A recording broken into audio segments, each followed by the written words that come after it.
Okay, call to order the Lowell City Council work session for Tuesday, July 19th at 7:04. Roll call, please. Mayor Bennett, Here. Councilor Harris, Here. Councilor Stratus, Here. Councilor Drop. Here. Bless you, dear. Okay, we have a quorum. Okay, we have a number of issues tonight. Starting off with utility payment assistance program. Let's see, what else do I want to say here? Okay, nothing on that. That's it. Look at that. Oh, okay. Okay, the first one is Resolution 742, a resolution establishing a utility assistance program. What do you want to tell us about that, Mr. Cobb? So, Mayor and Council, I've got a draft resolution here for you to discuss, and then several examples provided. As you recall, there were some comments made in the Budget Committee meeting about being able to offer some support, especially now. But there's also that consideration that you may want to provide something even after this pandemic is over. And so that's why I brought this here for discussion. The first piece is really just a resolution that would be the vehicle to implement whatever you choose to do, if anything here. And then there are several examples. There's one from Veneta, which this resolution is basically modeled off of, as well as a few others. Essentially, the models that I've seen, they either provide a discount on the base charges. I have seen some that also do it on consumption. Base charges is certainly much easier to operate, but typically base charges, or they provide some sort of fixed credit per month if you meet certain income criteria. The two variations on the income, there were some that attached it to household median income, and others that just stated that if you participated in one or more of these different state or federal assistance programs, then you were eligible. And so with that, I think I just wanted to get kind of a feeling for the council and what, if anything, you might want to consider. I do think, I should add, I do think that this isn't something you would act on tonight. The intention is if you wanted to move forward with something, that we would take it to the next work session to get some more input from the council, and then probably have a public hearing at the time we have a public hearing on utility rates. Okay. But it would be something we would try to wrap up in June. Anybody have any questions? I got some input. Okay. So I know that in the summer, my water consumption is significantly higher than the rest of the year when I have a garden going. And I know that during these times right now, a significant increase, probably nationwide, has been given to backyard gardening. And those folks that probably, could use the most help might be the folks that might be planting a garden, who knows? But I think the most, if this is based only on base rate, not consumption, then we should go for the highest amount of base rate forgiveness or credit we can offer because of that. Otherwise, it ends up being, in terms of your average monthly water rate for the years, there's not going to notice much of a difference, because if your consumption goes up a lot to water your garden, then that base rate decrease isn't going to really show up as a decrease in their monthly, as any kind of a benefit to their monthly income, or a decrease in their monthly bills. Okay. Anyone else? So, based on, are you guys, is the city council or is the city offices they're going to make the determination. They're going to look at the documentation that the people provide to make the determination whether they fit the criteria, whatever that criteria ends up being, or will there be, so in my current job, that's what I do. I do financial aid applications at the hospital. And so we have a very cut and dried, it's based on household and income. They provide the income proof, but we have to process it and review everything. So that's something that the city would be doing that would add to, that would, I presume, add to their daily workload. It would, and I haven't touched base yet with Bonita, but we would certainly want to set it up to where it's fairly easy to verify. Okay. I'd have to check Bonita's again, but I know, like I said, they have to provide a tax return or some sort of financial document for that year showing that they're eligible. Right. I don't know how far Bonita goes to verify it or not. I have seen some cities that basically state that, if you falsify the documents, they will then go back and basically charge you for that year. Right. And so there are potentially things you could do on the administrative side, but we would try to make it as easy as possible to process. I don't think, and it would be something we would only do pretty much at the beginning of the fiscal year. Obviously, if you have someone that moves to town, that's one thing, but I think, you'd have a number of applications before the first of the fiscal year, but I wouldn't foresee us having really that many. So as long as we have a process in place, it's fairly easy to verify. I don't think it'd be that. Getting other federal or state services is a helpful thing.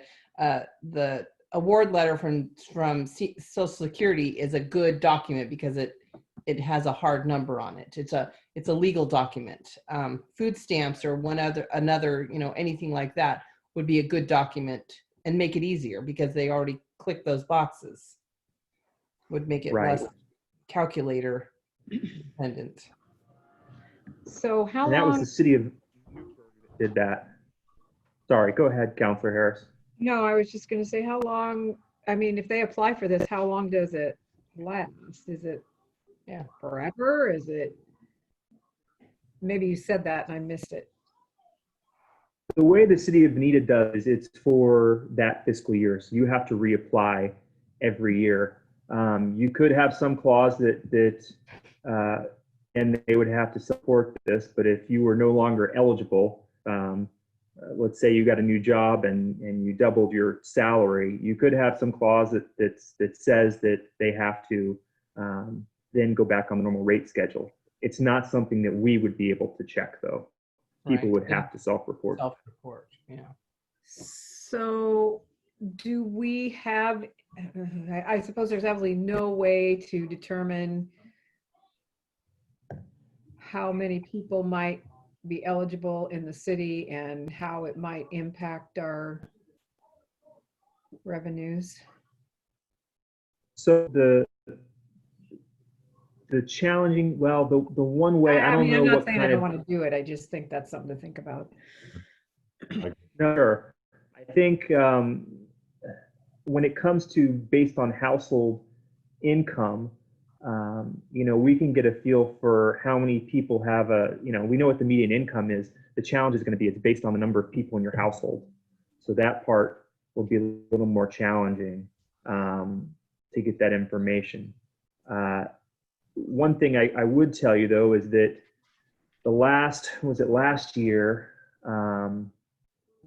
when they looked at median household income of cities in Lane County, we had the third or fourth highest in the county. Okay. And so I can compare that to Bonita and maybe see roughly where we would fall. To give you an idea, though, of just how much relief we're talking about, if you were on high end, the proposed base rates for next year are $88.17. And so that would be a $22 discount if you went on the high end. So let's just say that was there were 50 households that qualified. That would come up to about $13,000 a year. So it's certainly something that we could do. Of course, the other piece is, it's always easier to raise it than it is to lower it. So that's something to think of as you go through deliberations. Certainly no one likes something taken away from them, so that's something to think about. But if you had 50 people on it, again, about $13,000. So it's not a huge amount, but I think it would probably help out. Yeah. Okay. And that is what Bonita does. Bonita's is 25%. The difference is their rates are quite a bit lower. They're kind of on the opposite end of the spectrum, whereas our utility rates are higher, our property taxes are by lowest. They're on the higher end when it comes to property taxes and other fees. I'd be surprised if there'd be 50 households that would come forward. I would see probably 20 to maybe 25, but 50 seems like a lot. I don't know. I honestly don't know. But one thing that when you're talking about 15, 20, 25%, you're talking like the difference between what, $17, $18 and $22. My thought is to set 1%, whether it's 15, 20, or 25, because if you're not going to set somebody at 15 and they're going to say, well, how come my neighbor got 20? I would say that we go with one rate, whatever it is. We would. I just put that in as a kind of a placeholder. Those were the three rates that I was kind of proposing to the council, selecting one of those. Yeah, because even a $20 reduction isn't, over a year, I guess $240, but still, if they're still being charged on consumption, which I'd expect them to be, it would, because if we start, hitting everybody that's, that uses too much water in their yard, I might benefit on that, My yard gets, I have two ladies that like to water all the time, so I could benefit by this, but I would say that we pick one, evidently what you're doing, and leaving it up to us to pick one, like 20%, or 25. It's like I say, it's incidental the number of dollars that it's going to cost the city in between those two, and whatever the council decides may be a good idea. And in the resolution, that way it was written up as to be to last during the pandemic. Well, if that ends September, October, whatever, that ends it. But then I read all the others, and I think that the direction you were kind of thinking about going is making an annual thing and something to review at each budget. That be more the direction you're wanting to go? Well, I would defer to the council on that, but I would say that this really came up because of the pandemic when we were discussing utility rates and whether you want to continue what we've done, which is increase our rates for inflation, and then having that discussion, it came up that you may want to have some sort of a targeted approach to provide some relief for those folks that have been laid off or maybe are have had their hours cut for whatever reason. It's impacted their income. And so I would say this is, yes, it's to address the pandemic in part, but I think really that's just what brought the discussion to the forefront. I could see leaving it as a pandemic, going to December 31st of this year, and then to review in January if it wants to continue on after that. I think I don't want to tie the city into something that once you offer something and people get used to it, they'll want to have it forever. But I'm not against giving people help at this time. So I think another consideration is not just that people have lost their jobs or their income has decreased. I think we've looked at a historic rise in the cost of consumer goods recently. Yeah. I believe it's the highest rise in 50 years. And consumer goods, I think all of us of any income level have noticed an increase in our grocery and cost of living for our bills per month for buying our supplies for our households. I mean, it's a pretty significant increase for that. So everybody's challenged whether you lost a job or didn't. You know, if you were working a minimum wage job, didn't lose your job, continue to work 40 hours a week, you're still having a challenge that's probably even more than this 25%, a $22 a month decrease in the water bill, and you're increasing your groceries and consumer goods that you're purchasing. Yeah. Whenever we do this, we're asking the rest of the ratepayer, water payers to cover that, because the water sewer funds still need a certain level. So we're, you know, that has to come from somebody. So I understand helping people realize that everybody else has to chip in to cover that assistance. I don't think that's how the math works out. Okay. I don't think they're gonna Where's that increase- 13,000 come from? They're not going to increase everybody's bills that doesn't meet these income requirements, Don. No, but we still need the same amount of The money to city- run the city. The city city- uses some reserve funding, Don. Yeah, I still say everybody else is chipping in to cover what some people can't pay. I'm not sure. I still don't understand how that math works out. You have $13,000 you're shy. And do we So- spread that $13,000 amongst the people in the city that don't fit this income requirement? The $13,000 needs to be made up somehow. Are we going to increase rates and then give people a 20% discount to make up that difference? I think that's why I was asking, what's the impact? Because I didn't assume we were increasing rates to make up the difference. My question was, can we afford to do that? And if we can, great. If $13,000 isn't going to impact us, then we don't need to make it up, is what I'm saying. Mayor and Council, just to clarify, so it was 2015 or 2016, I know it was the first budget that I worked on.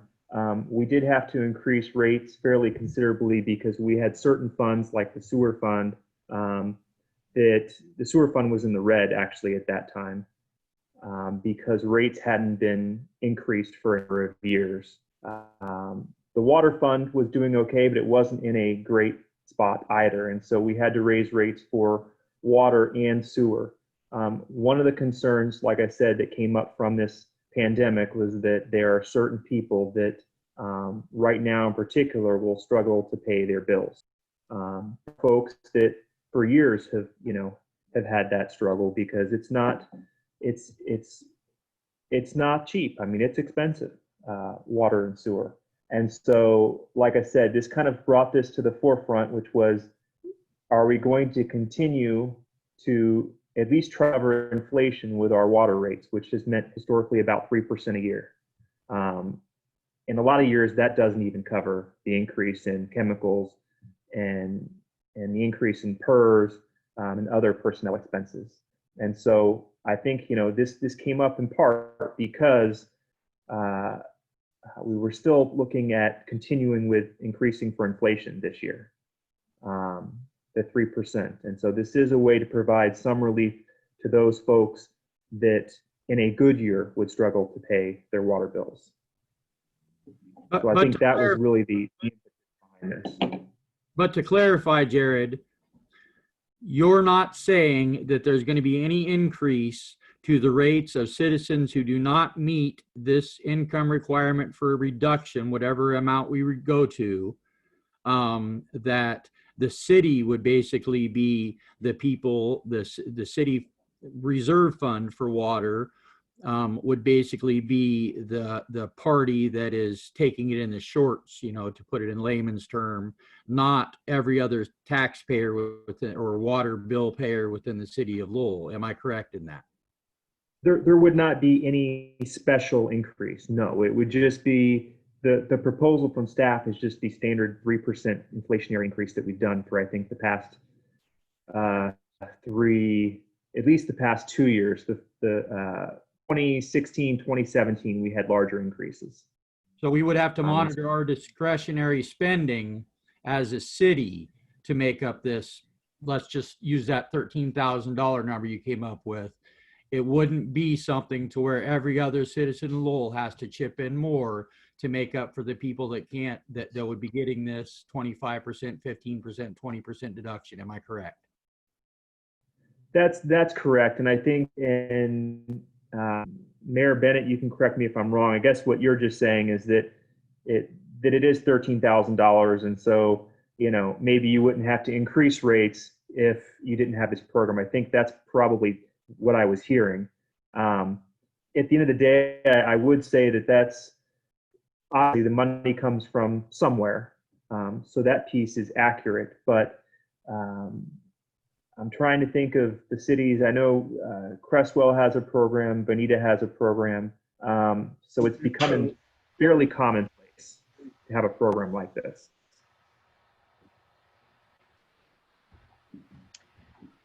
Okay, I'm still to the fact that I wouldn't mind seeing the program go till December 31st and review at the end of the year to see if we want to continue it, to see if that's the direction we want to go. Since it's associated with the pandemic. I think that's And fine. if we want to change it and just make it a straight program for the city, then we can do that. But we're going to impose a 3% rate increase July 1st, and then offer a certain group of people, you know, they're going to pay the 3% more, and then we're going to give them a reduction off their base rate by 15, 20, 25%. Was the rate increase was going to happen regardless, or be considered regardless?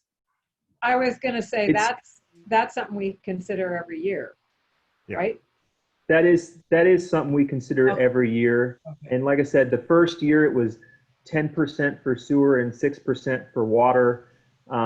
And we've gotten it down to where it's basically just inflation. So there aren't any big surprise rate adjustments.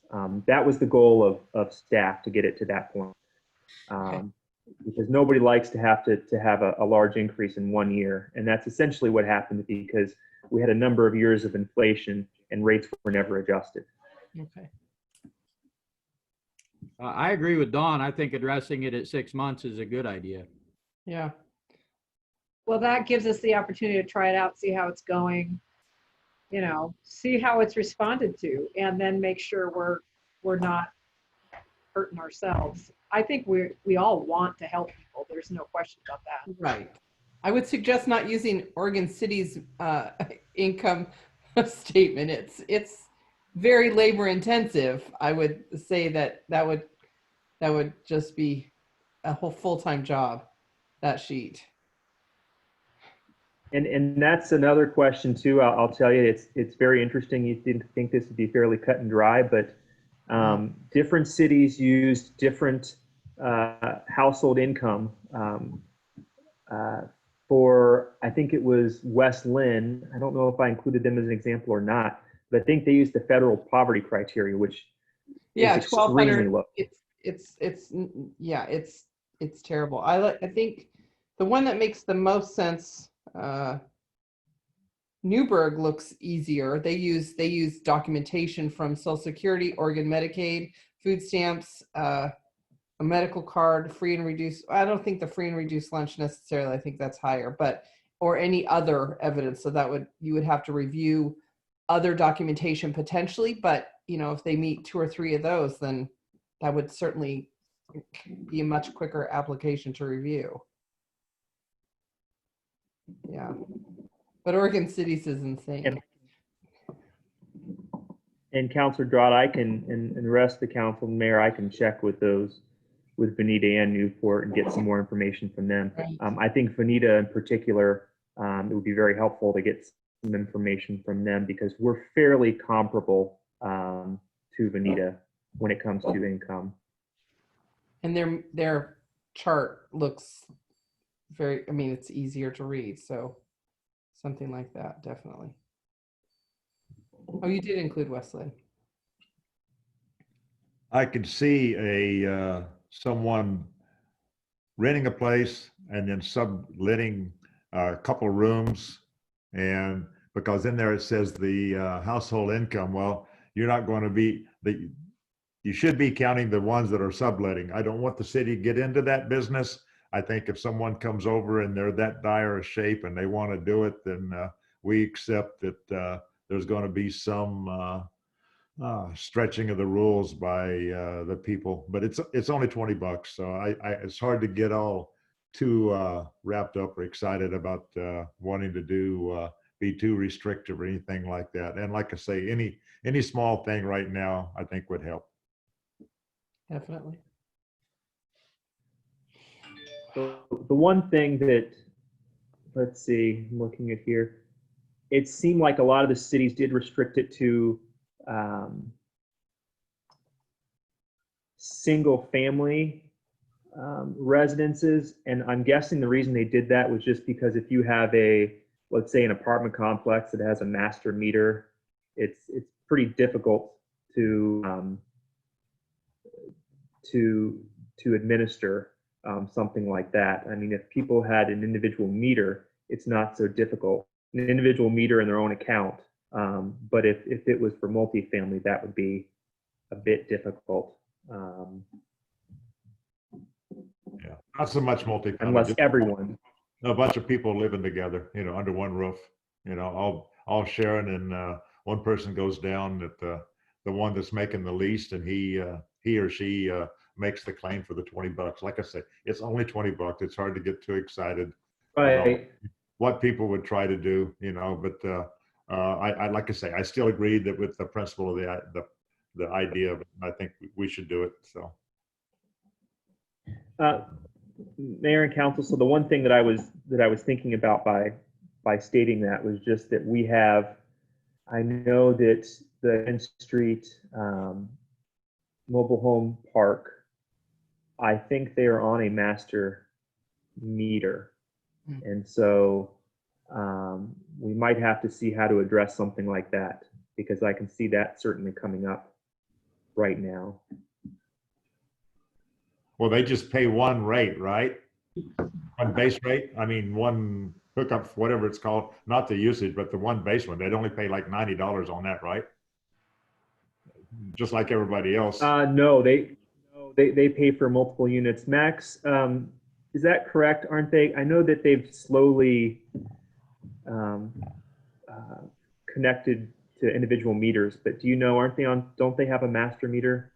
So on the city side, they have one 2-inch master meter. That's correct.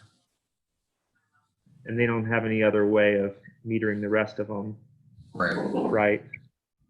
But we charge each individual tenant within that the base rate at least, correct? No, the landowner or whoever, the person renting, he divvies it up. So the 2-inch would be more expensive. It's more than $20 a month if you go the base Right. rate goes. And so if he comes in and he has like 3 or 4 of say he has 5 places and he has 2 people that meet that kind of restriction, that I could, if we knew that he was going to be passing on that to those individual tenants, because they pay him, he pays us, I could see some sort of a reduction, but I'm not sure. You don't want to get involved with that. So I'm not sure how if you think that's something you want to get involved with and work a 2-inch pipe that's going to 5 different people, you can bring that back to us, but it seems like a lot of work. Well, and I just wanted to bring that up so the council was aware. And I mean, if there was some way to work it out easily, we could, but it's a little difficult if it's in the I agree. owner's name. Some of the other cities, what they did was if the water account was in the landlord's name, but you had the tenant information on file, they would allow them to participate. But there would have to be some way to clearly show that it's not just the landlord basically, profiting off of it. I agree. Whether you give them coupons to use or whatever to pay their water bill to their landlord.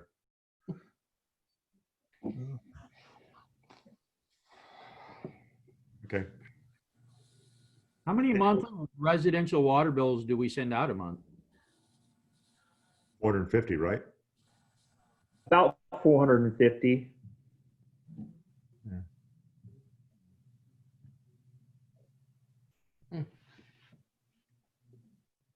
Like I said, I'd be I surprised will, if we went to 50, probably 25, 30 at the most. At the most.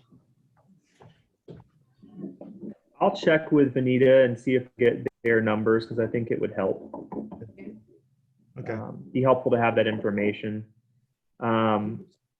Is there anything else as you look through here that you might want modified other than we've talked about having it for 6 months? So I can come up with a clause for that. Yeah. What is there, are you ready to make some type of Consensus?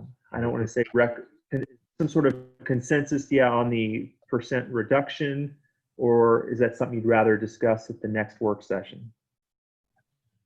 I consider it an insignificant difference between 15 and 25. Let's just offer 25. I'm with that. I agree. Okay. Anything else on there that you see? I'm good at spending the city's money. No. Like I say, I think it's a good idea. And we're gonna stick with looking at it 6 months, and you're gonna investigate some of the methods to determine eligibility, the best method for the city to make it simplest for Joyce and yourself. We'll see how it goes. Yes, sir. I'll check with Vanita and see exactly how they're doing that and get their process. They're a pretty good model to follow with most programs and policies. They've done a really good job at developing a professional organization over the last 20 years. Yeah, I just rather it be called a regular program than a pandemic program. Because, we're not going to be a pandemic forever. I think labeling is a good idea with that, Don. I don't think that's going down the wrong direction. I think that's probably a good idea. Yeah. Any other questions on water rate reduction? Okay. Next up is utility payment in the lieu of franchise fee. That's resolution 743, page 17, if you're not there.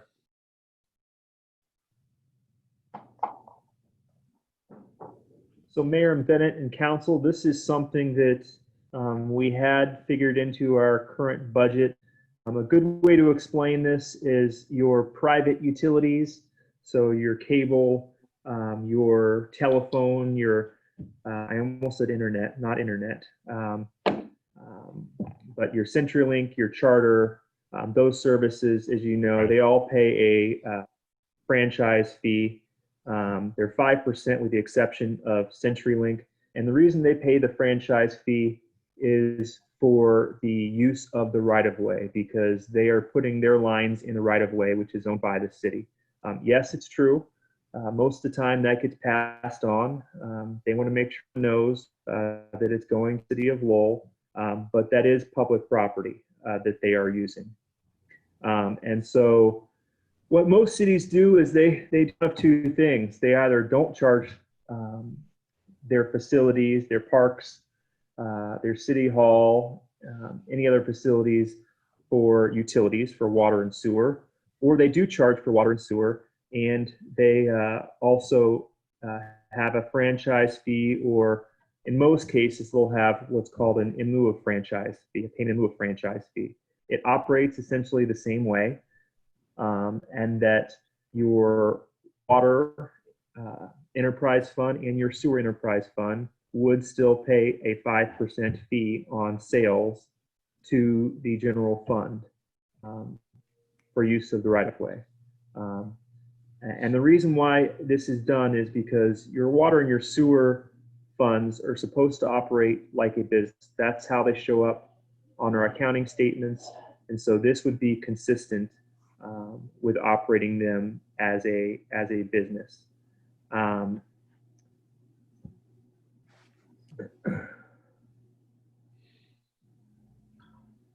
Has no effect on households or any payments to the city. This is an internal function between the water sewer funds and the general fund, correct?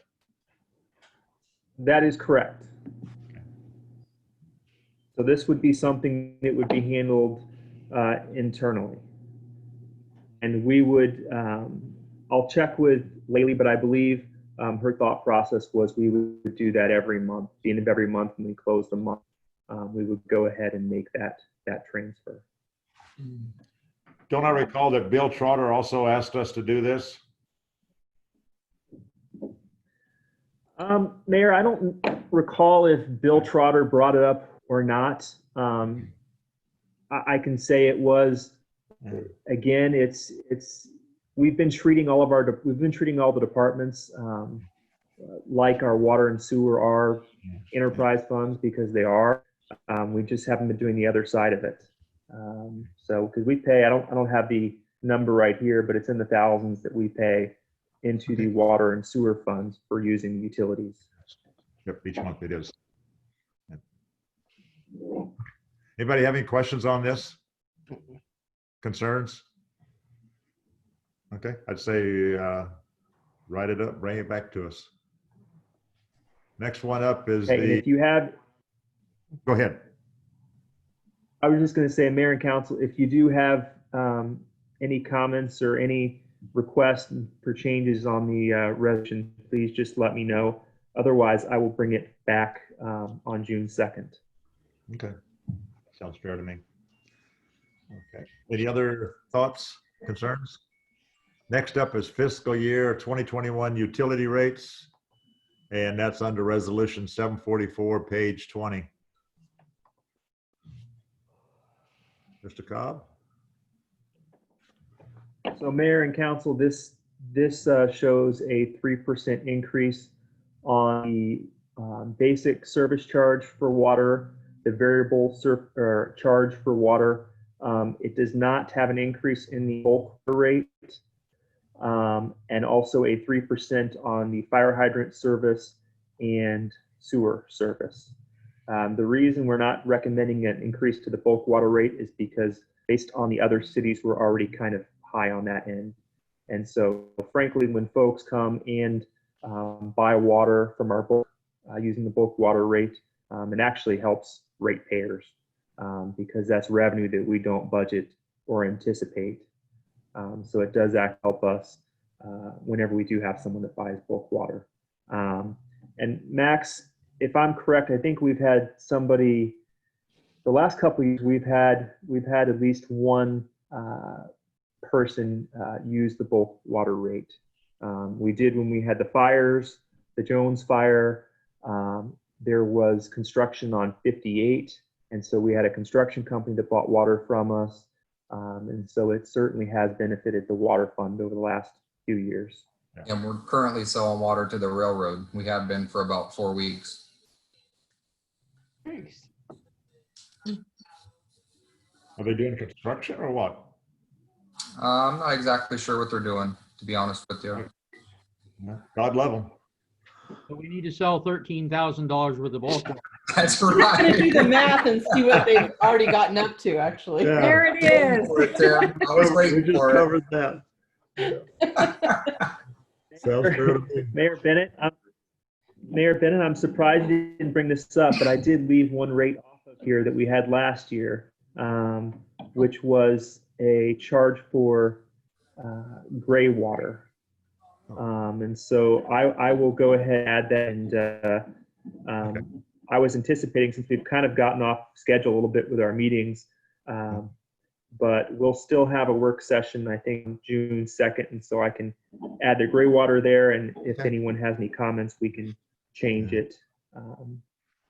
Okay, that's good that you can do that on here. I was thinking you'd do it separately, so, but that's good. You're ahead of me. Yeah. And just for the rest of the council and anyone that's listening to the meeting, so when we had the Jones fire, there was a desire to dump gray water. from the fire camp. And so it helped them because it was much closer than if they had to haul it to Eugene. And our rate was, I think, about the same as Eugene, if not a little bit lower.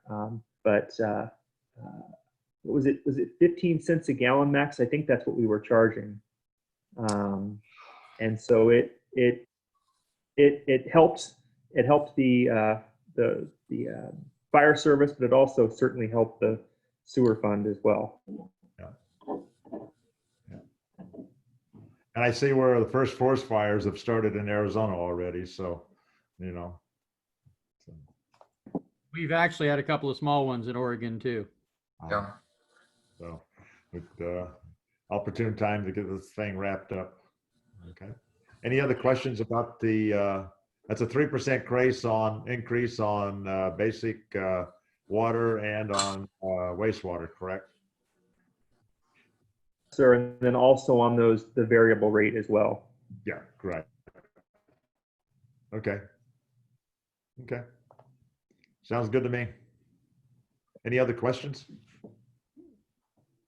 Okay, then we'll go on to Main Street and Lakeview Avenue financing. Mayor Bennett and Council. So first thing I'll point out is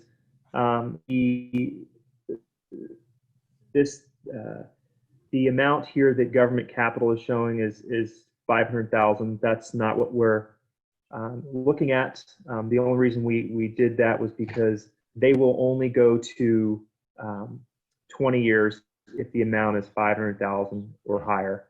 And so if we had to use government capital, we would probably drop down to a 15-year term. And the interest rate should actually be lower if we had to do that.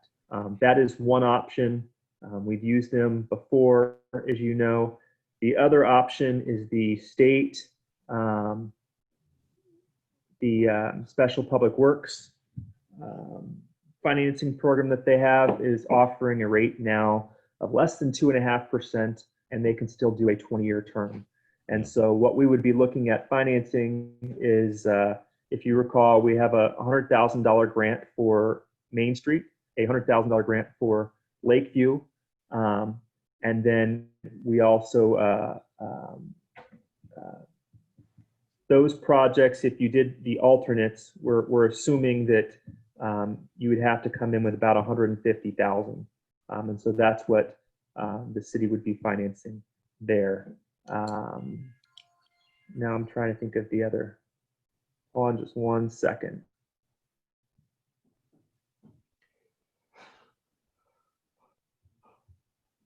This is what happens when you're on live TV.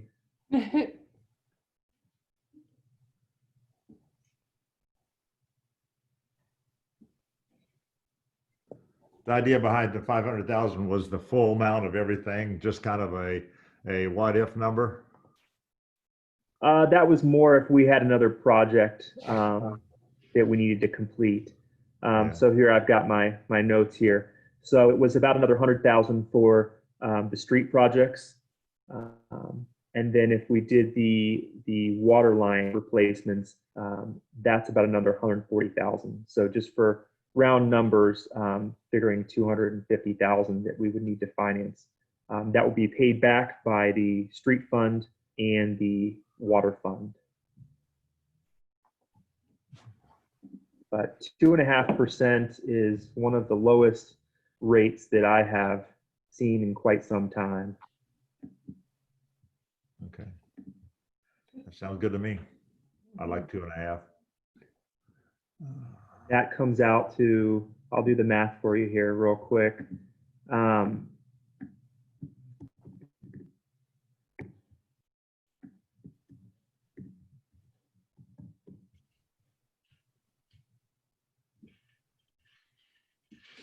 That comes out to about $16,000 a year. On how much?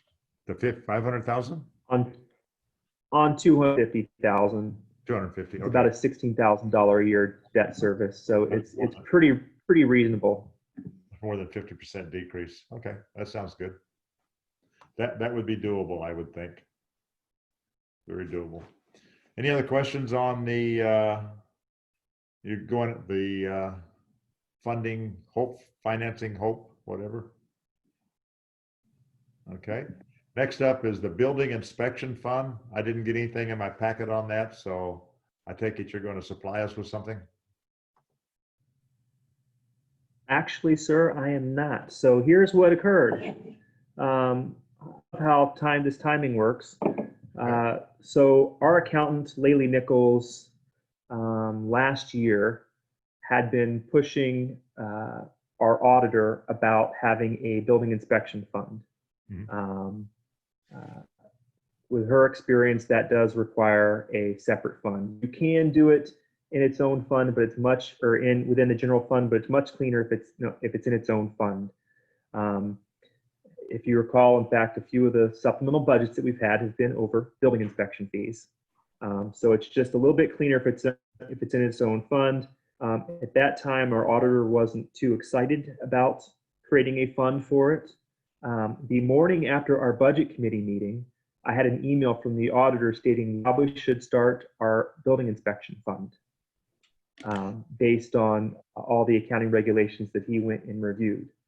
And so what Laylee has done is she has gone through, I know, at least 5 years of our permits to see what kind of starting balance we would have if it was in its own fund.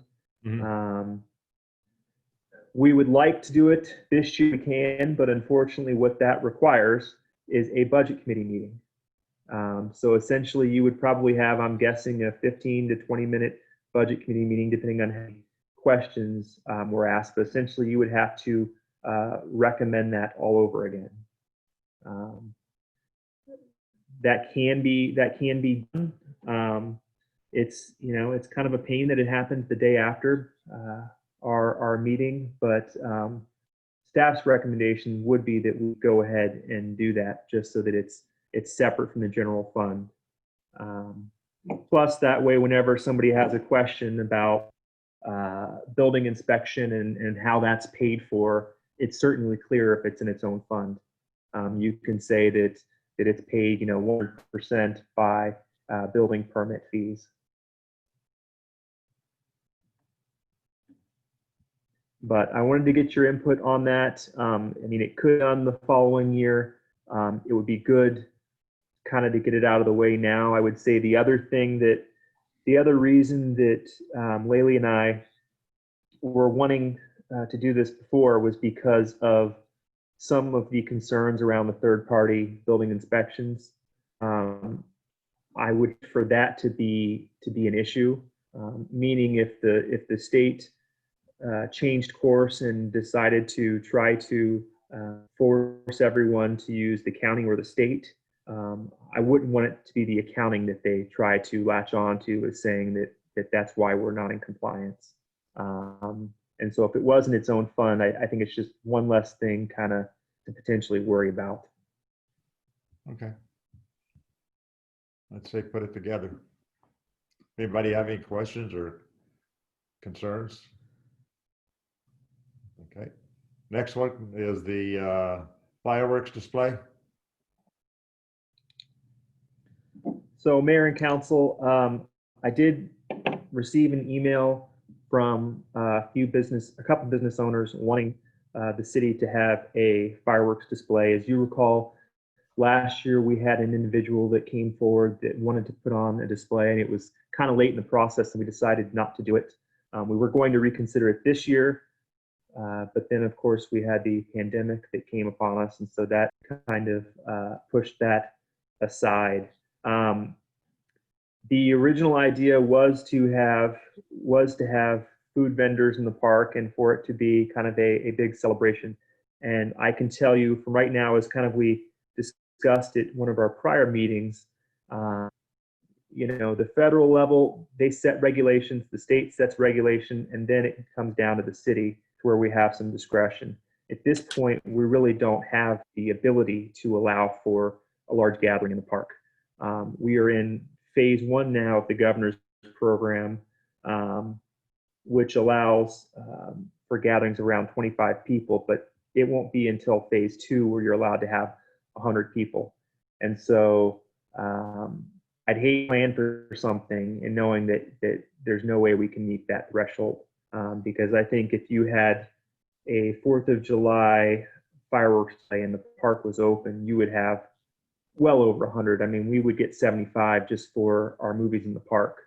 And so from staff's point of view, I don't think that is possible this year. It may be next year. And so I guess my question from council would be, if there was a way to do it, would you want to have just the display and people could watch it at home? That is the other option. I did discuss it with the individual DJ, and he was open to either one, but there would be a cost to it as well, and so that's another consideration for council, because it would cost about $5,000.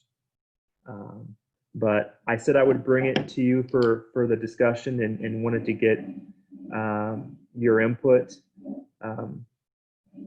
I think people would certainly understand if it wasn't this, if it couldn't happen this year. But yeah, I just wanted to bring that to you so that you were aware that there was that request. Any thoughts by anybody? Yeah, I mean, I agree as much as I hate to. I don't see how we have vendors. I think, you know, it would bring in a lot of people, which would be awesome, but it would go way over the threshold. So if we're gonna follow the rules, then unfortunately, I don't see how that's gonna work. $5,000. So where would that come from, Jared? Sorry, that's not my phone. I can't It's do it. possible that might come out of tourism. You might have a hard time making that argument this year because it's not going to be a public, it's not going to be a sort of a festival environment. So you might have a hard time making that argument that it qualifies for tourism funds. I think in future years, I can reach out to some other cities, but I think it's possible that you could use tourism funds in future years.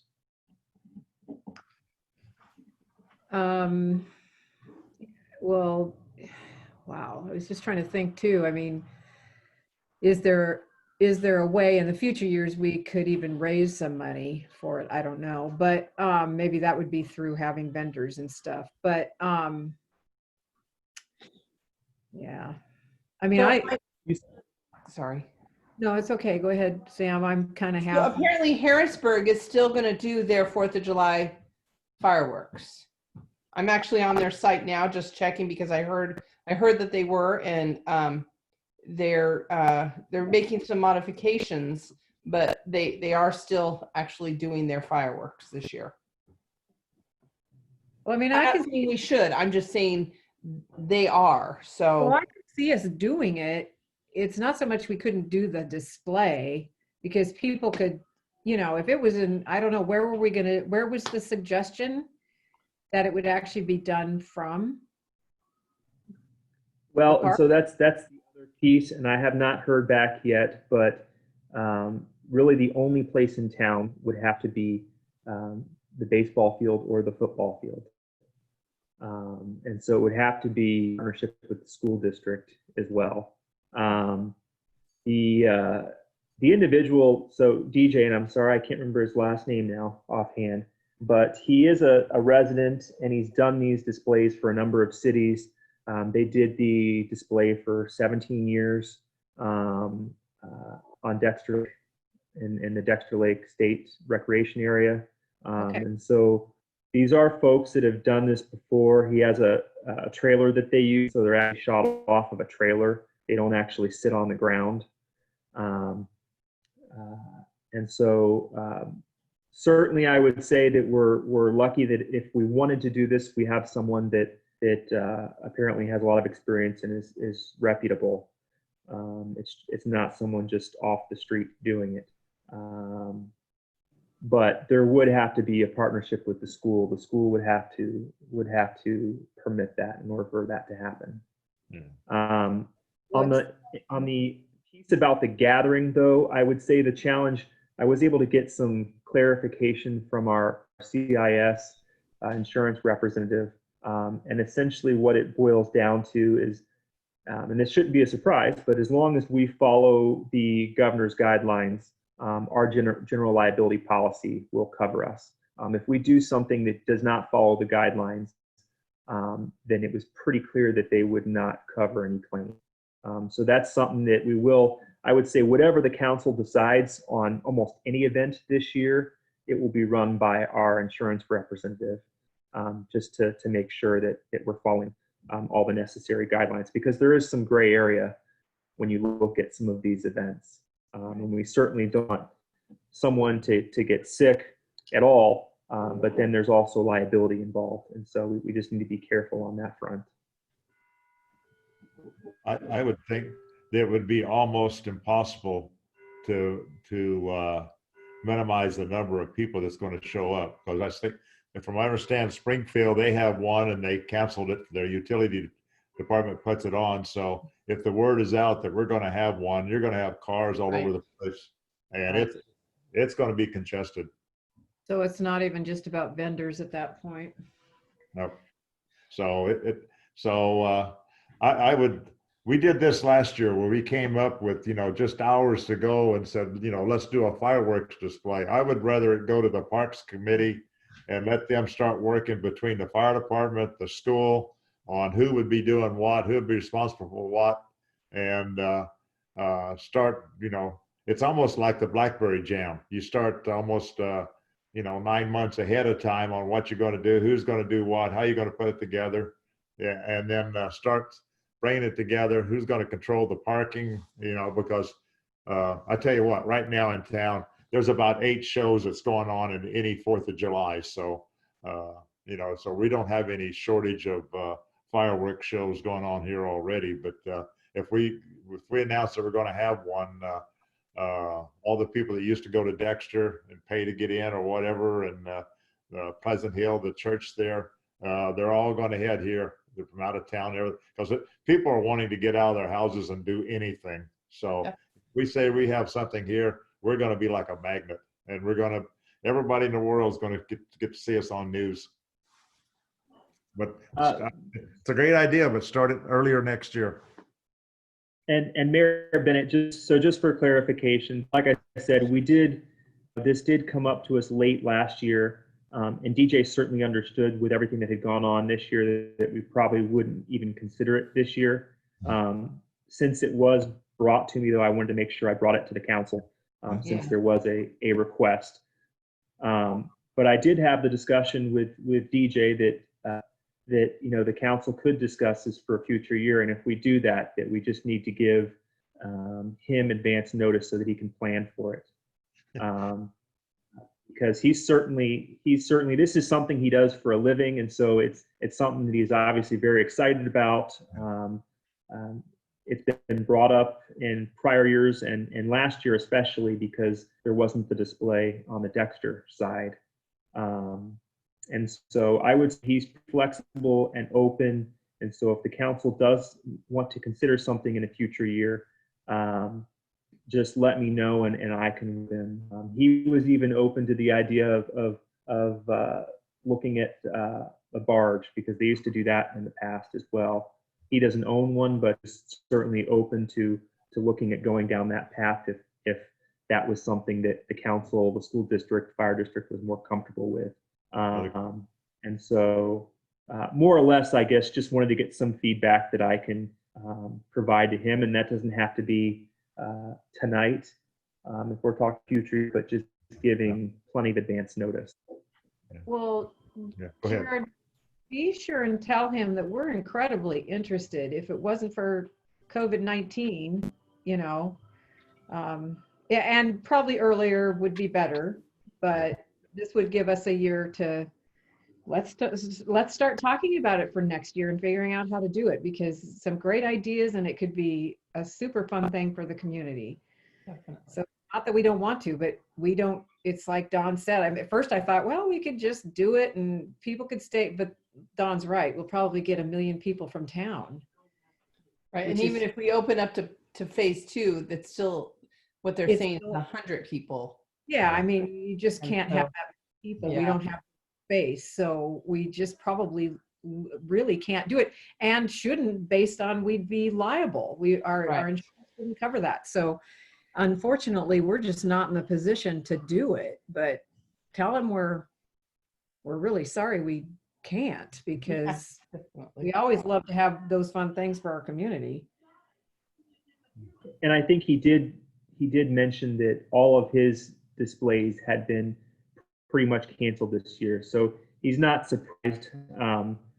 Like I said, I think him being local, I think he has a sincere interest to have one in his own community. I think that's a big piece of this.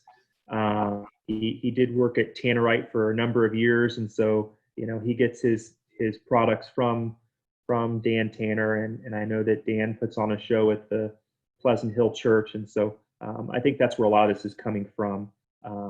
If he did one for the city, it would not be.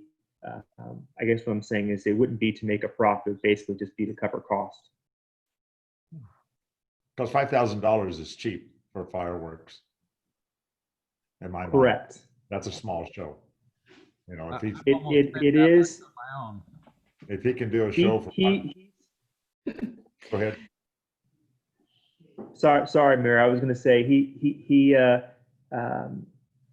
5,000 is definitely cheap. I work for a city where the department put on the show, and we spend about $15,000 a year. But I think a big piece of it is that yes, he's essentially would not charging us like he would a normal community. It would essentially be free labor and us buying the product at a discount, or him getting it at a discount. I'm sorry. And the only other thought, if we can't get it done on the 4th of July, maybe work it into the Blackberry Jam on Saturday night. Ooh, Not a bad idea. that sounds fun. Yep. Next year. What'd that fire chief say? He said it's been canceled this year. I said next year, honey, next year. Yeah, we're all talking next year. Yeah, we're in 21 already, Yeah. buddy. Yeah. Exactly. Counselor Drott, can you tell the other person in the room that if he would like to participate, that he needs to join himself? Sir? What he said.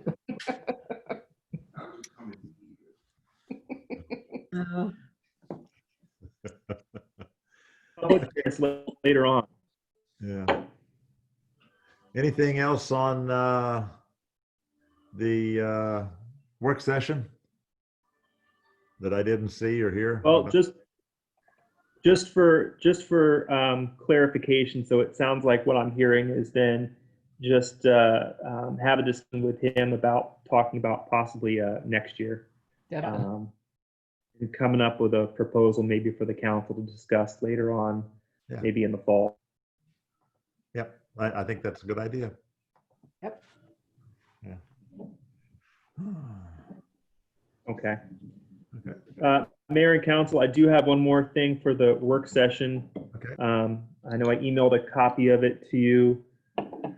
And it's been uploaded on the city's website as well to the packet.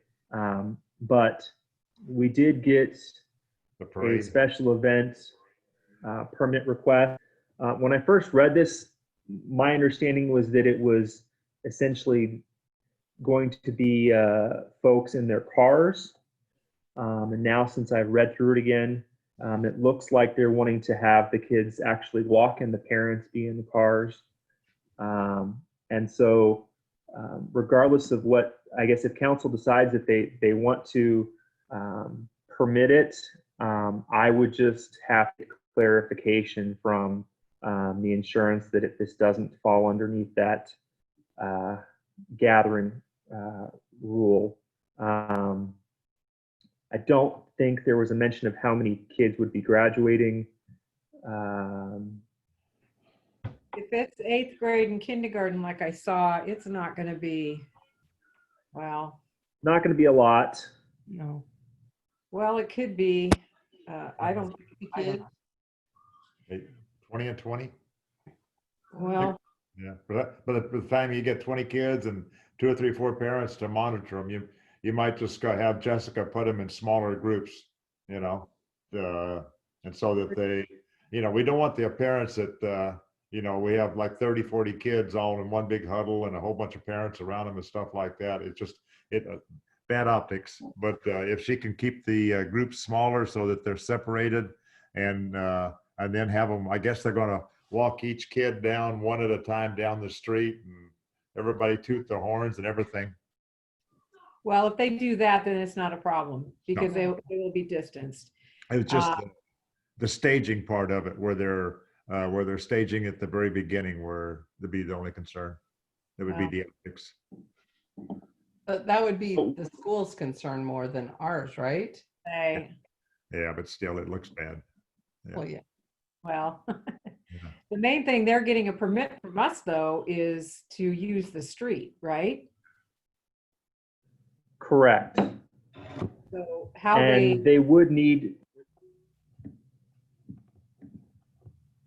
they would need what? I'm sorry, go ahead, Counselor. Oh, I was done. That's okay. They're going to have to notify the people that live down those streets that want to get out and things like that but she put down for 3 hours. There's no way a parade's going to last for 3 hours. It's going to be like, I think somewhere in there, she said 20 minutes. So, you know, something like, you know, between so-and-so, we're going to be having a parade. And, you know, I take it to be the fire department's going to be up front tooting their horn and everything, then a fire truck at the tail end of it.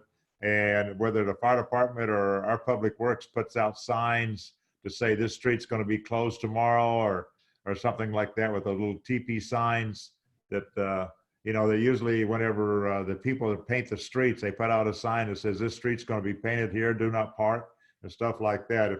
We're going to need to notify the people that could be using those streets that there'll be a point in time during that day that it's going to be closed off and they just have to wait a few minutes. Kind of like with the Blackberry Jam parade, you know. What day was it again, Jared? 12th, 13th of June, something like that. Whatever Saturday was. Hold on just one second. I was just trying to clarification on June their route 13th. again because I did. Saturday. It's a Saturday. That's a Saturday. Okay, that helps.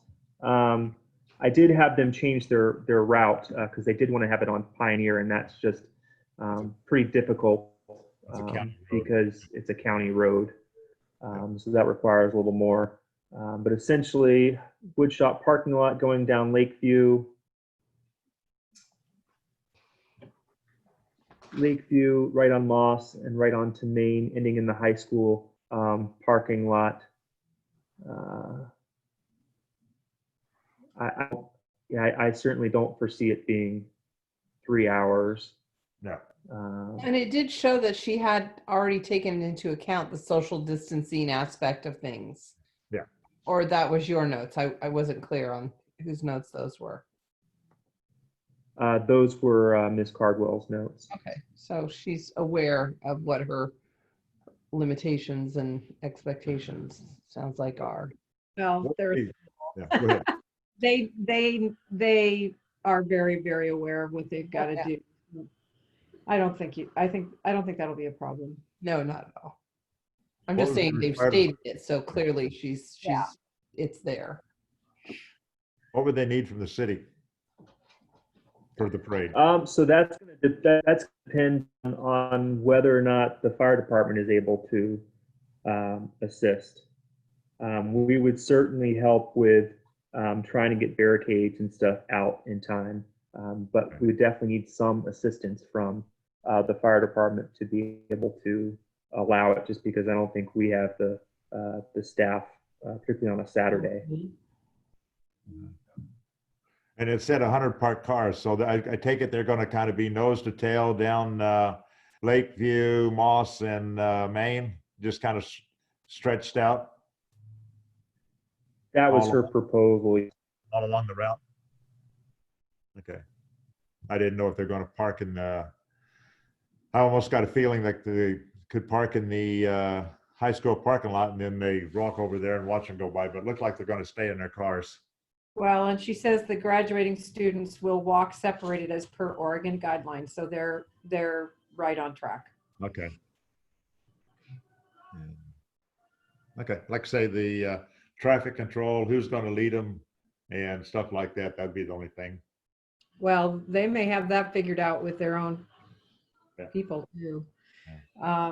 Yeah, no, I mean, is there something, do we need to vote on it, Jared, or?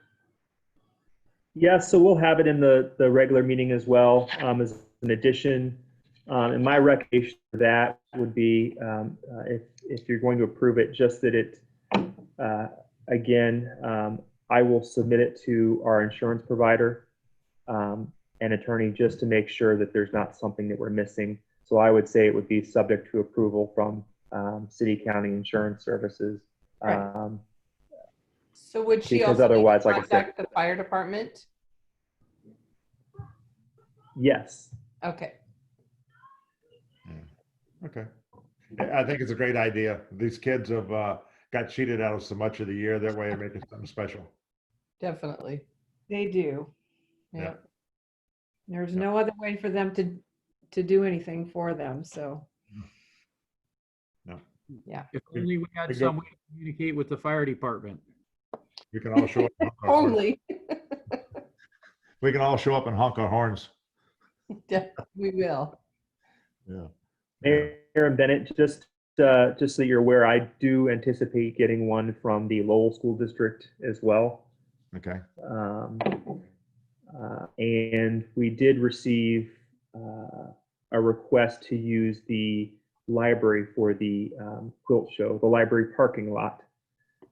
So that will come to you on, I think, June 2nd at that work session. That's an event where the Pine Needlers they'd still like to put on their quilt show, but essentially it will be like a drive-through quilt show. And so people driving in their cars, looking at the quilts, and then driving out. And so you'll have that at your June 2nd work session to discuss and review. How many days? How many days long is that? Just one afternoon.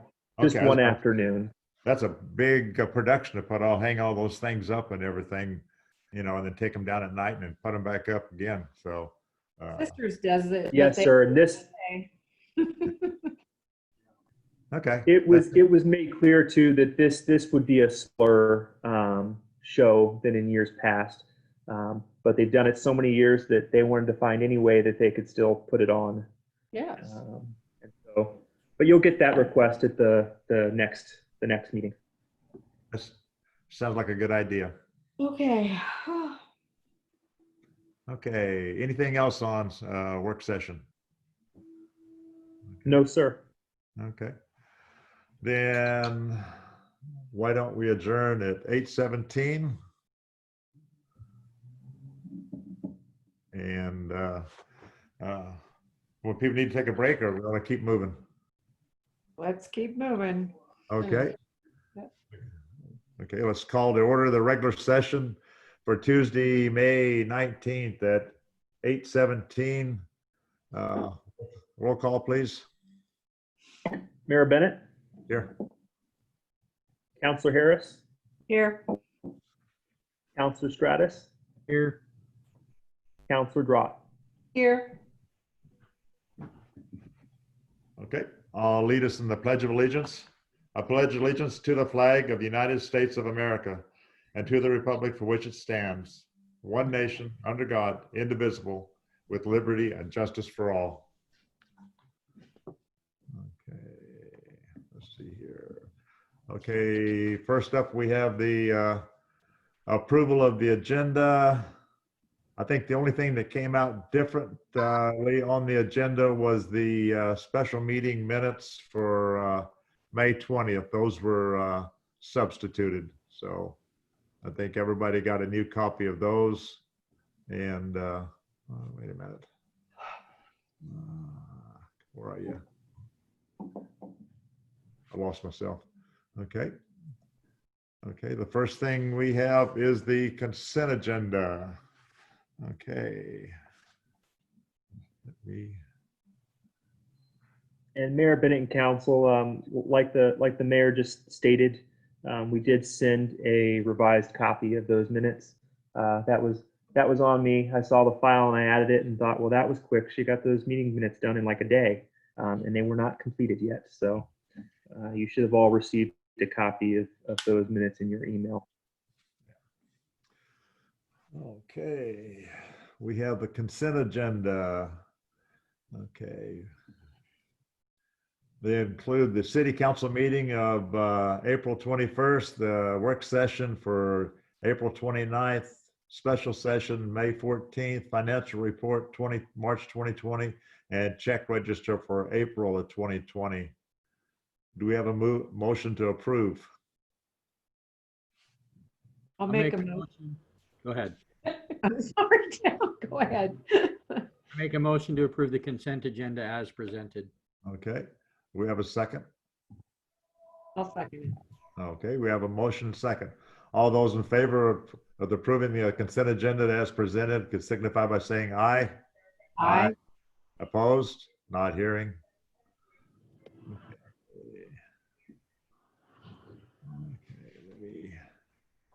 Next up. Do you have any public comments there in your department there, Jared?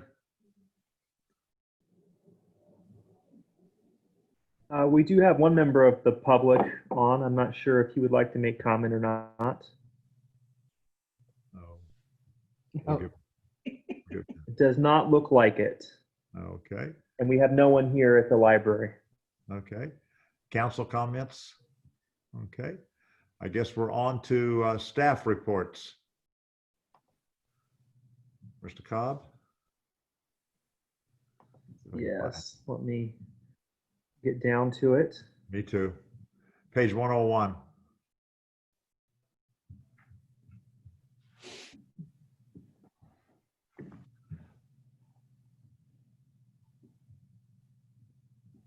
Not quite.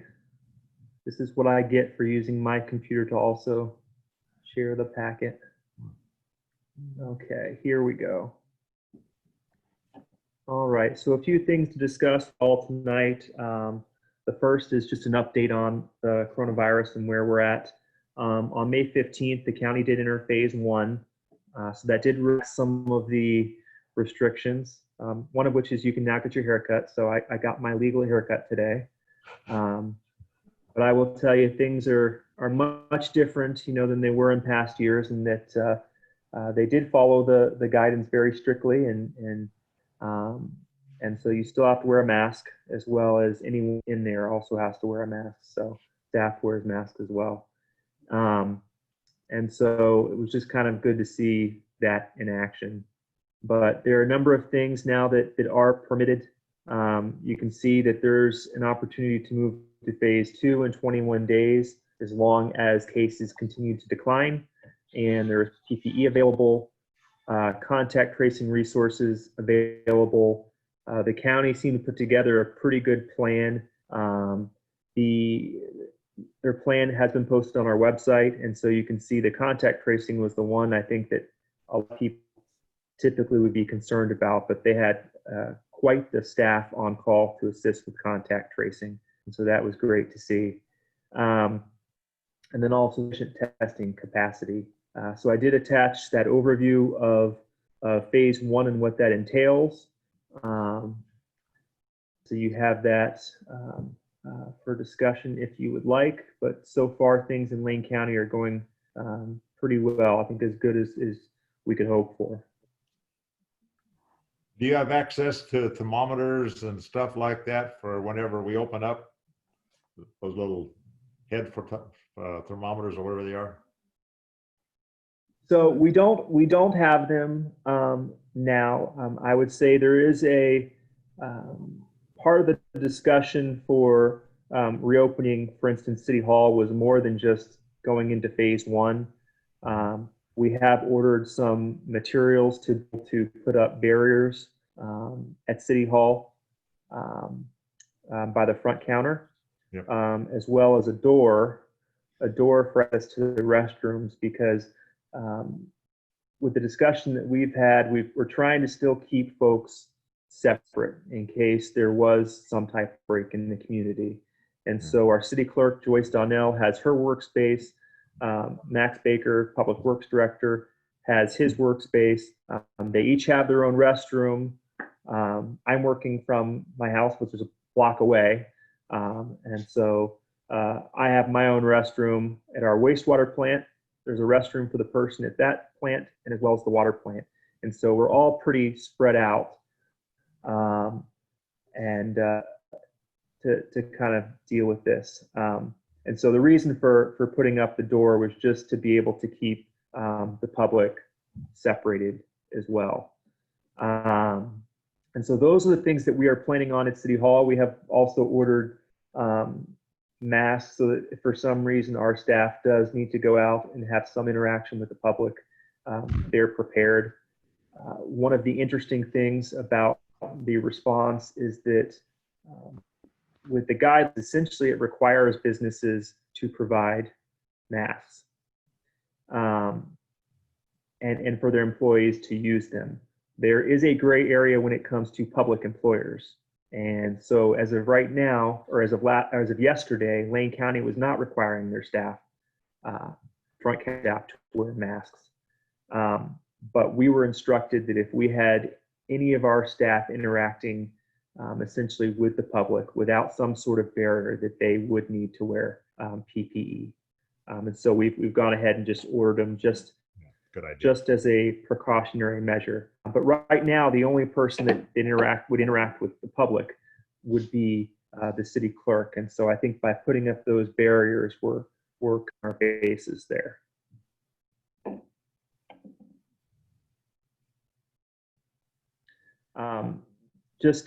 Since we were discussing this, is that the timeline for City Hall will be, our recommendation at least, will largely be dependent on when we're able to get that plexiglass installed. And so we're looking at the first week of June. That is our goal. But it's going to depend on when all of those materials come in. I requested them at least a week or so ago. So we're just going to have to see when that comes in. What kind of door are you putting in? Are we going to spend thousands of dollars or on a building we're walking out of? No, just a standard slab door. Nothing fancy. Something staff will install. And Max, if you want to add to that, feel free. Yeah, we're just gonna put, it's a standard door size, and we're just gonna put a closet door just with the handle on it, just for some separation. Just a hollow core 6-panel door, Mac. Yep, that's exactly what it's gonna be. They're about $80. $4, yeah. Yeah, yep. I was going to say drag a couple file cabinets in the way. Okay. Sounds like you got a plan. Next item, if there's no questions. Yes, Emergency Business Loan and Grant Fund, the council's aware of this, but for anyone in the public wanted to make sure they were aware, the council did approve $5,000 in match funds for the Lane County Business Oregon grant application. We're hoping to get a dollar for dollar match. It may be a little bit less, but with the idea of having a combination loan and grant program to assist local businesses. We've already had interest from one business, and so I think that most of these funds will probably be distributed. There will be at least an additional round, if not 2 more rounds of funding from the state. And so this is something that we could certainly reapply for in the future as well if there's more demand. Okay. I agree. Any questions on that? Okay, moving on.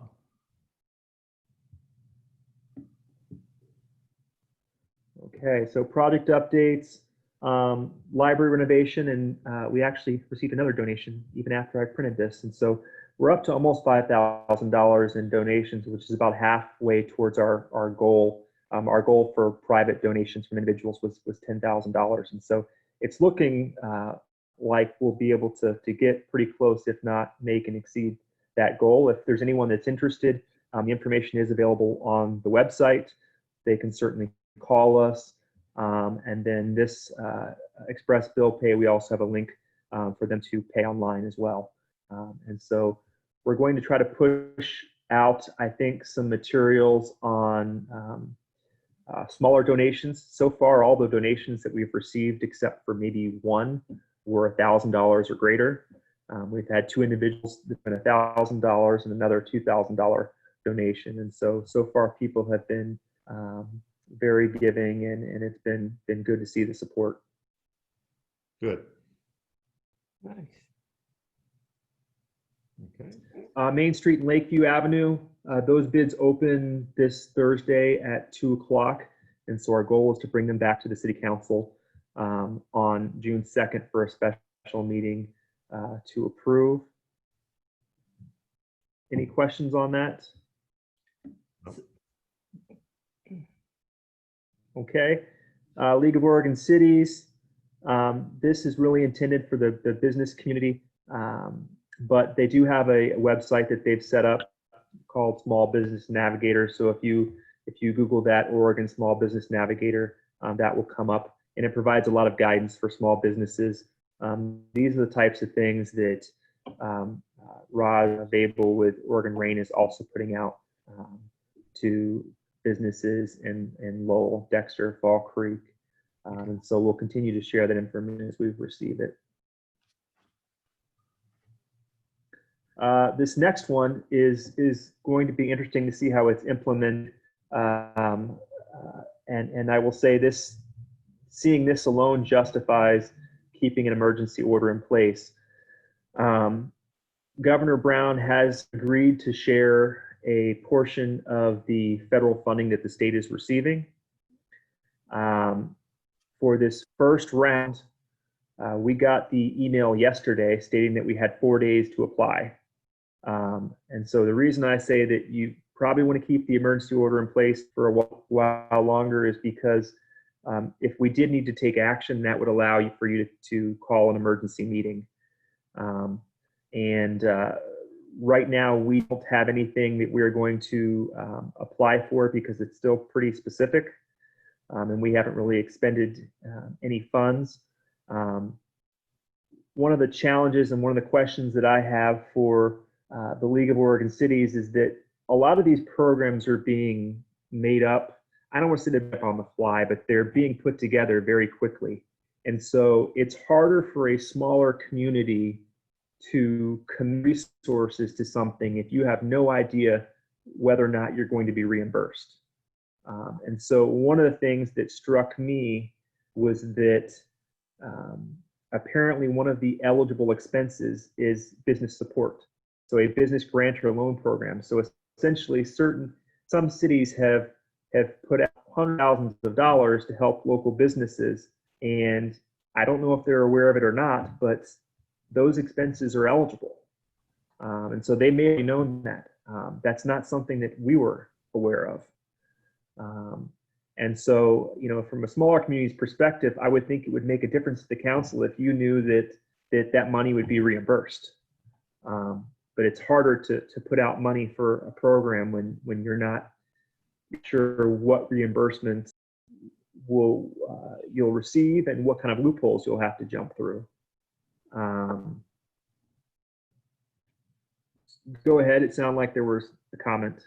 Yeah, I was going to say, Jared, wouldn't the door purchase, the mask purchases, the plexiglass for your front office, and also additionally, I see the real possibility that the 25% deduction in water fees for income-based people could be reimbursed through this. That is possible. The way that and I'm glad you brought that up, because the way that it was written was that your expenses, they had to be for expenses through, I think it was May 15th. And so essentially the way it was worded was essentially that you had to already expend these funds in order to be eligible for this first round. So they're still planning on having an additional round of sharing of these funds, but it's hard for a city of our size to expend those funds without knowing what regulations or rules we're going to have to abide by and what kind of reimbursement to expect. And so yes, when I got this email yesterday, that was the one thing I was trying to determine, which was, could this potentially support that program? And so that's something that we're going to look at and see, especially if we have to structure a certain way. You may want to structure it just for this pandemic to be able to be reimbursed. So would that mean But I that, don't have. sorry, go ahead. You're all right, Counselor Harris. I was going to say, unfortunately, because we got this, I think it was yesterday, there just hasn't been enough time to determine whether or not that's eligible. So what I'm hearing is that if we release the state of emergency for Lowell, then we may be out some sort of money, but there's no guarantee whatsoever. And so would we have to keep the parks closed and all that? Is that, I mean, or is that to be determined? It just concerns me that we, Well, or I release- guess, I mean, Jared can answer it, I guess, but if you think about the state's emergency, it was extended till July, and for this very reason, because then they could still request funds from the federal government, but they're still opening up. So I'm going to assume, Jared, that doesn't necessarily mean we have to start closing things down again.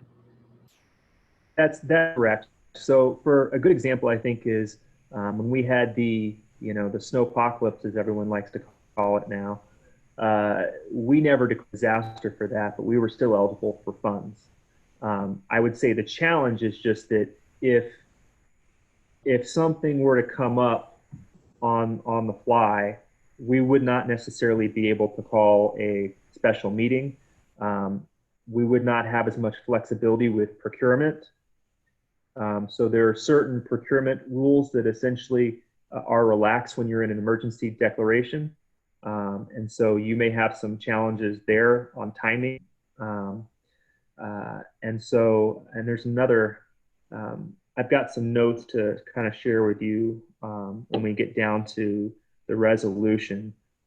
But you certainly can start to open things up and still have the emergency declaration in order. Good. Okay. But what that does allow is it does allow a little bit more flexibility in our daily operations. The other thing as well is the personnel policies. So it allows the city administrator to institute certain personnel policies without having to go through the regular procedure. One example being masks. And so it would allow us to be able to essentially require that staff, whenever they're interacting with the public, that they wear a mask. I wouldn't necessarily be able to do that if you didn't have that emergency order in place. Another thing we used it for was ensuring that staff, had their separate workspaces, to as much as possible use separate vehicles. And if you are in the same vehicle with another employee, making sure that you're wearing a mask. So those HR policies, like I said, it allows a little flexibility to be able to implement those as well. Okay.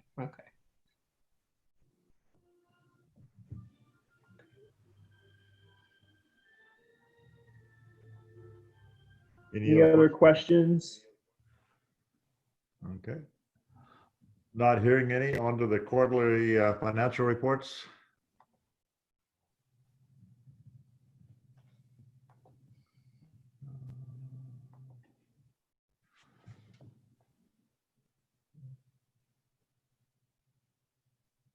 Mayor, Bennett, Council. So here's your quarterly financial report. This covers January through March.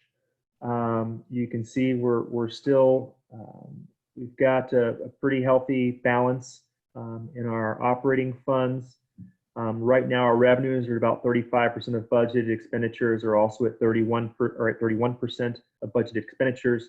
The reason why that number is so low is because we did have some projects that were funded, were budgeted.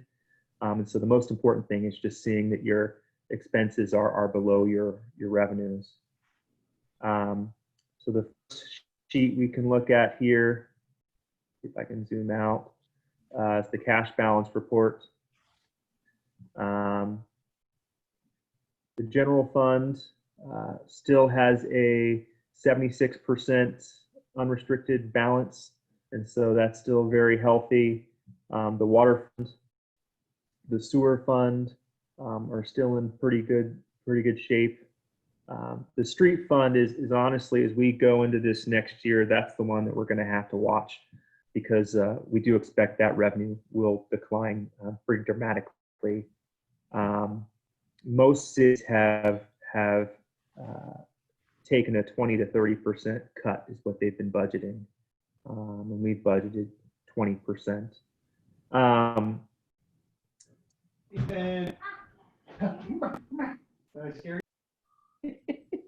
We do have, so for the general fund, I was just going to mention one of the things that we do have coming into the general fund is we are going to receive our $32,000 reimbursement for our Parks Master Plan grant.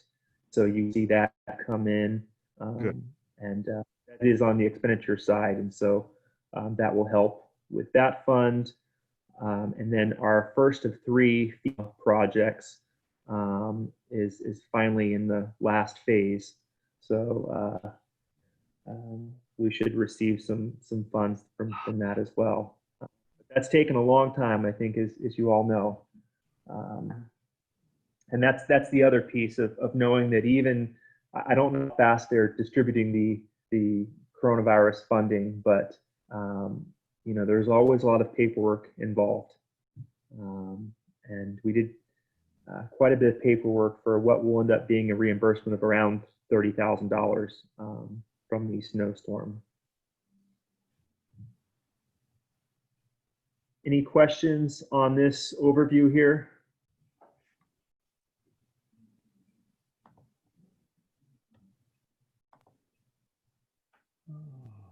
Any questions on the revenue and expense reports? The intergovernmental money coming in for cigarettes, alcohol, cannabis, room tax and all that, that'll be down probably for room tax and up for the others, would you imagine? But it's only $37,000 total, so it probably, it's not a major factor in our budget, but it'd be, I think, some little changes this way, that way. Total may still be about the same. Mayor, that is correct. If I recall, last month, at least the liquor sales were up like 20%. And so, yes, unfortunately, those revenues will probably be up a little bit, at least for these few months where we've been under this emergency stay-at-home order. The tourism taxes, yes, will be down as well, but that's a budget that we can certainly manage, because most of that's grant funding that we give out for different events and things. This is one time it's nice to be small and not have a fire department, police department, and the hospitals and everything under one roof. Definitely. Okay. And just so the council is aware, this is the same revenue and expenditure report that you had under your consent agenda. So it was there twice, but that's just because it is a part of the quarterly financial report. Okay. Any questions on the quarterly financial report? You want to go ahead to the Public Works report, Mr. Baker?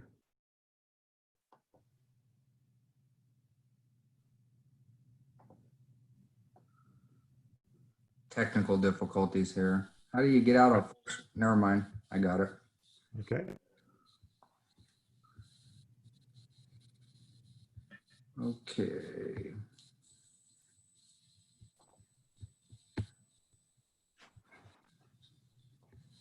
Get my staff report pulled. Oh, Jared has it pulled up and I got it here too.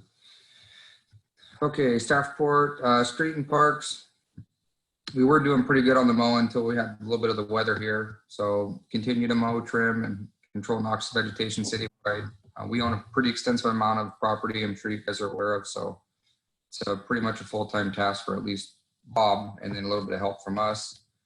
As you guys just talked about, both the park restrooms and the playground at Paul Fisher Park remain closed, and the covered bridge. Still working out the details. CA, Jared, and myself, we did have a conversation about this.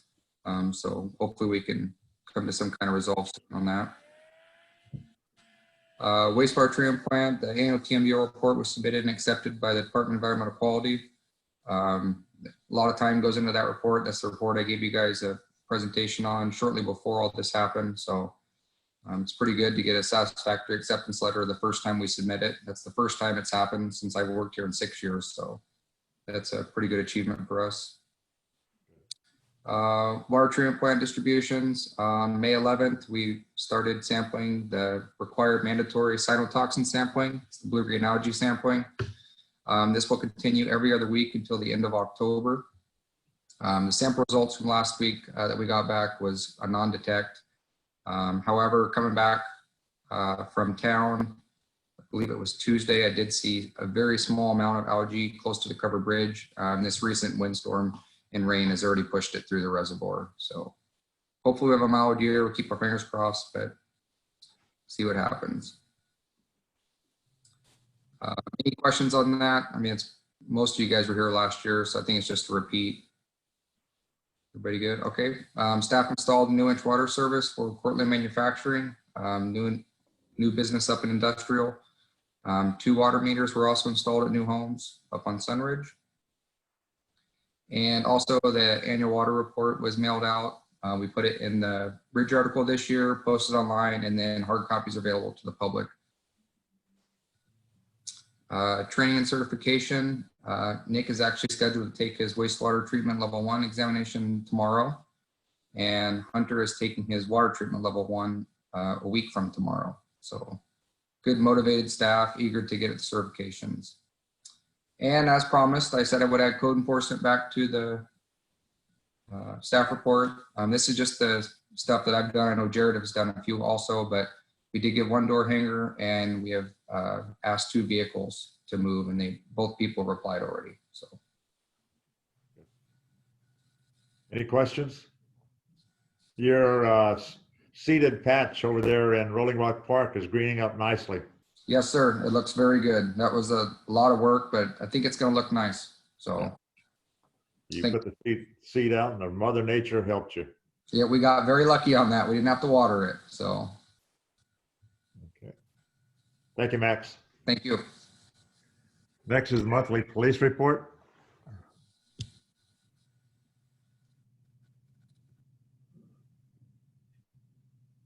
Mayor and Council, you've got the police report attached here to the packet. The only note item that we had was the individual that started the camp stove on the stage. And so I went down there, as well as Chief Drott and our patrol officer from Oak Ridge also went and visited with the individual. And so my understanding is that that was then put out. Good. Questions?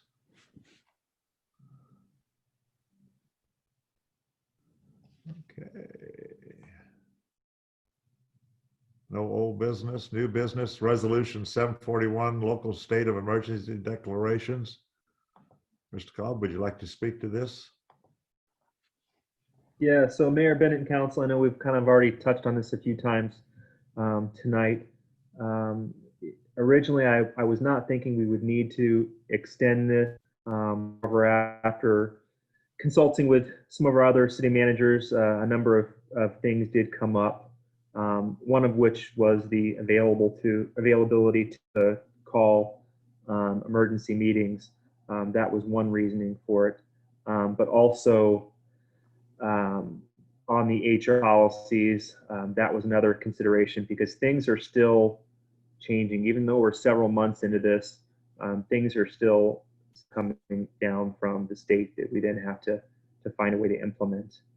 I did, since this was published, I did get in touch with CIS, and essentially the guidance we received from them was that we would just need to follow what comes down from the governor, and if we did not, essentially they would not ensure any kind of incident that resulted from that. They also have some information on kind of best practices for some of the distancing and trying to keep spaces separate. And so we're going to go ahead, follow that. The other two things that I think you would want to consider for keeping this order in place is that we still don't have City Hall yet to where we can bring the public in. We don't have those barriers put up. And so the order does still allow us to restrict access to City Hall until that's done. And then again, having this discussion of penalties and shutoffs. So that's also something that's in the emergency order, was that we would not have penalties and shutoffs until the order was lifted. And so if you wanted to do some sort of utility assistance program, you probably would want that to take effect immediately after this order is lifted, so that there was some assistance provided. Because otherwise, if we just lift the order, we would go back to assessing penalties and shutoffs.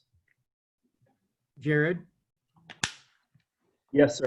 was there any accounting of the amount of revenue or credit the city gave by limiting late fees or shut-off notices previous to May 15th? So whether or not if we tracked it, is that? Is there a way to track it? Yes, we can certainly still track it because we're still running those late penalty reports. And So so we that- still have those. That would seem an eligible reimbursement under the CARES Act. So that may be eligible. Yes. One of the challenges to the way it's written is that it cannot be used for revenue replacement. And so that's kind of the one thing that we're still trying to get clarification on is, to me, I mean, you could make an argument either way, but they probably would see that as revenue replacement, because it's a penalty that you would typically apply, and then by not applying it, but we'll get that cleared up. But that is one reason that we were told to keep track of any expenses related to this disaster, because, like I said, we don't frankly know what will happen with the next round. Those rules could be changed 5 days before it's published. A lot of this stuff has changed quite a bit in the past few months, and so going to have to keep track of things that we can track, and then when the program comes up, we can apply.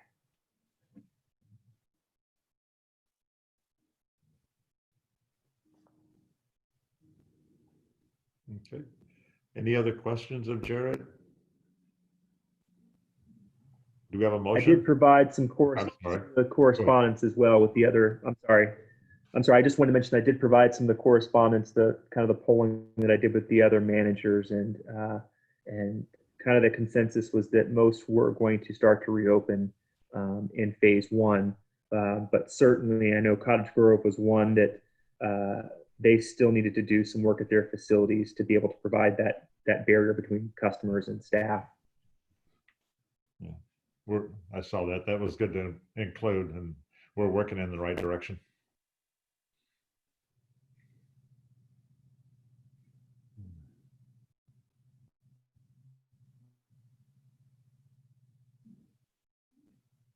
The restrooms is the only thing, since I don't hear a motion quite, the restrooms is the only thing that we're still kind of struggling with.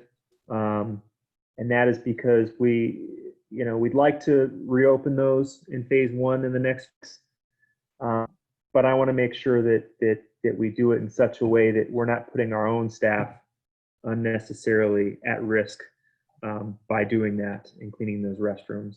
And so that is one expense that we may end up looking at contracting out. I've asked Joyce to look in to see what other services in Eugene or Springfield might be able to come out here and do that, and what the cost would be, and to make sure that it would be eligible, because I would feel much more comfortable with having that contracted out, at least in the interim, until we So get what I'm through looking at on the Vanitas, pandemic. what I'm looking at on the Vanita response to your questions, they are renting portables and their service, including hand sanitizer, weekly. Well, they're not washing them every day then. So so they've got, right. So that's one route. I'm not saying we do that. I'm just saying they're just doing it per week. So, right. I just really hate that the parks are closed and all these kids are home all day. It just seems. Well, the parks are open, so we never close the park. That's. Well, the I know there's playgrounds, been some, are closed. right, and that we have no control over. So playgrounds are closed at every one of these cities, and that won't change until the governor lifts that specific restriction. I know Cottage Grove also got portable toilets. Max, can you just, so I don't misspeak here, how often were we cleaning the restrooms when they open? You broke up there, Jared. Before this? Yes. Yeah, so they were deep cleaned every Friday and then checked and spot cleaned every day. Okay.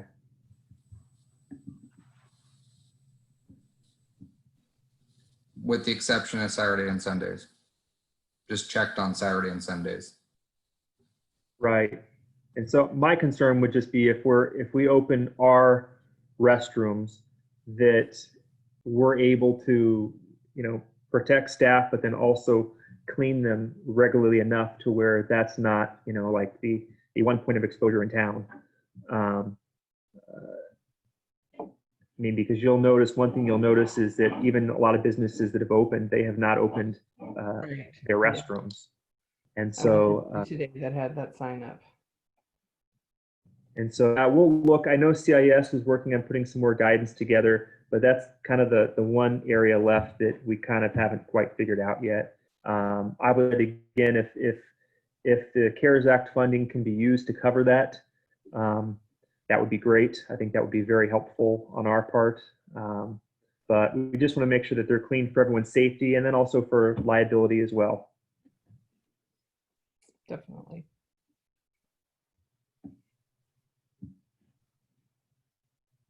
And that's all I have on that, Mayor. Okay. Anybody have further questions of Jared? Do we have a motion to approve? I think we're going to have to. Yeah. I'll make a motion to approve resolution 741 as written. Okay, we have a motion. Do we have a second? I'll second it. Okay, we have a motion and a second. Do we have further discussion? Not hearing any. All those in favor of resolution 741, a resolution extending the local state of emergency declared by resolution 733 through June 16, 2020. All those in favor say aye. Aye. Opposed? Not hearing any. Okay. Okay. Okay, no, any other business there, Mr. Cobb? Mayor Bennett, we do have the request for a public event permit, special event permit from Mountain View Academy. As you know, we discussed this in the work session. And so they did submit their revised route going from the wood shop parking lot down Lakeview to Moss and then Main. And so the only thing that I would request is if the council does make a motion to approve, that is subject to review and approval by the city's insurance carrier, CIS. I'd like to make a motion to approve the Mountain View Academy special event and public benefits request based upon approval from a review from CIS, our insurance carrier.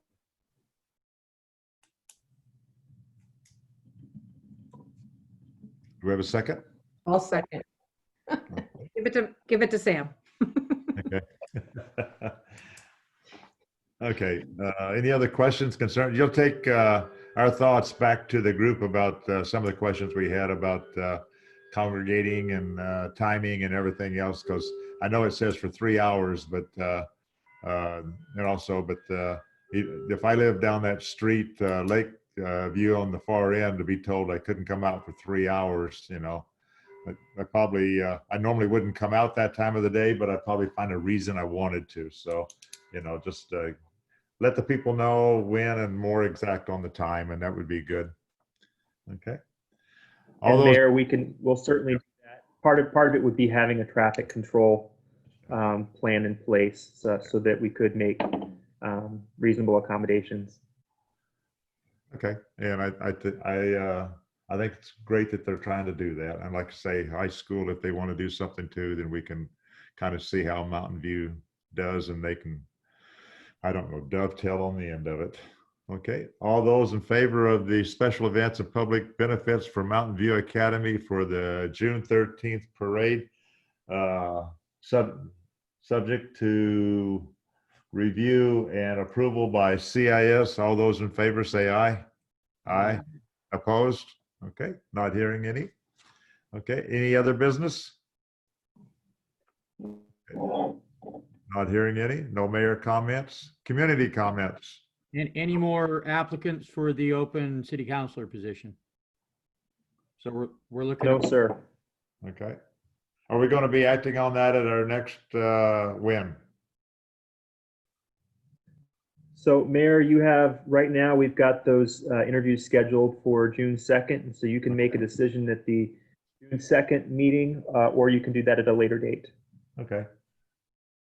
Are we going to have actually interviews where the person will come in and or get online with us, or are we just going to be reviewing the application? I don't know. I'm not trying to put you on the spot. I just don't know. What's your plan? I know I feel good in just reviewing the application. If there's only one, it's going to make it pretty easy There are only one. so far. Right now, we only have one. I would say you could certainly hold interviews. It never hurts to still go through the process, regardless of the number of applicants, but that would be up to the council as to how you want to proceed. Okay. Is And there did we- still a consensus to have the interviews? That was my understanding when we first started the process. Right. Did we I- decide if we're going to meet in person or keep Zooming?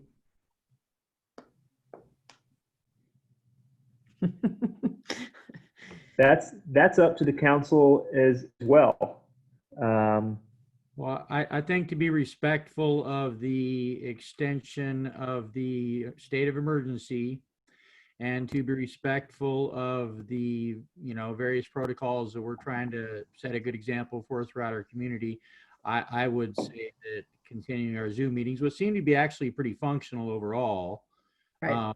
Both the platforms we've used seem to be pretty stable in terms of communications and readily available to members of the public to you know, interact with us, recordable.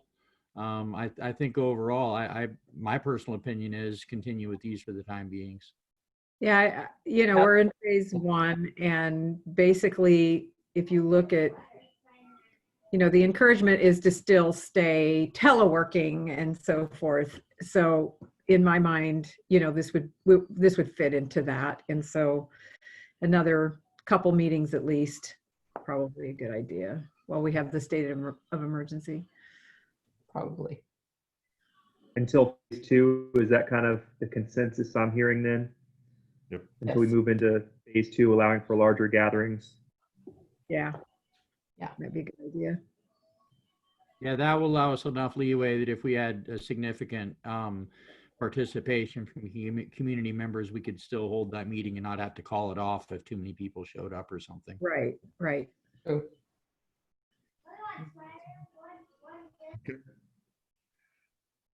Sounds good.